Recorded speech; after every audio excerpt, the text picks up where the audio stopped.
டேய் ஒன்று இன்னைக்கு என்னெல்லாம் பண்ண போறாரோ. ஹாய் ஃப்ரெண்ட்ஸ், எல்லோரும் எப்படி இருக்கீங்க? நல்லா இருக்கீங்களா? ஆனால் எனக்கு ஒரு ஆக்சிடென்ட் ஆகிடுச்சு ஃப்ரெண்ட்ஸ். ஆனால் தான் நான் இவ்வளோ நாள் வீடியோ போடாமல் இருந்தேன். எனக்கு காலில் அடிபட்டுருச்சு.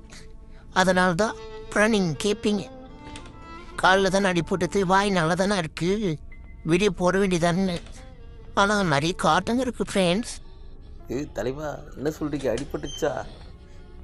என்கிட்ட சொல்லியிருக்கலாமே, நான் தான் அவ்வளோ ரத்தம் கொடுத்துருப்பேனே உங்களுக்கு. ஏன் என்கிட்ட சொல்லவே இல்லை? அப்போ நீங்கள் என்னை ஃப்ரெண்டாகவே நினைக்கல தலைவா. ரொம்ப ஹர்ட் பண்ணிட்டீங்க, போங்க. டேய், ரத்தம் கொடுக்குற அளவுக்கு நான் என்ன உயிருக்காக போராடினா? என்னை கொள்றதுலேயே குறியாரு நீ?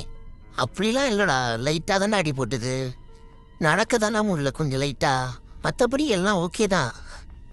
நீ ஆளை க்ளோஸ் பண்ணிட்டாங்க. இதுக்கெல்லாம் உடனே தலைவா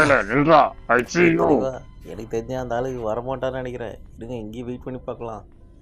இப்படி வந்தானா நம்ம அப்படி ஓடிடலாம். என்ன சொல்கிறீங்க? கரெக்டாக தான் நீ சொல்கிறது. இரு, வெயிட் பண்ணி பார்ப்போம். வரலாம் என்று அண்ணா, வர வரைக்கும் வெயிட் பண்ணுவோம். வரலன்னா அதுக்கப்புறம் நீ திருப்பி பார்ப்போம் என்னென்ன. ஏன் தலைவா, நீங்கள் கிராணி ஒன்றே இன்னும் முடிக்கலையே, அதுக்குள்ளே என்ன இங்கே வந்துட்டீங்க? அப்படின்னா அவசரம் உங்களுக்கு? அசிங்கப்படுத்துற, இன்சல்ட் பண்ற.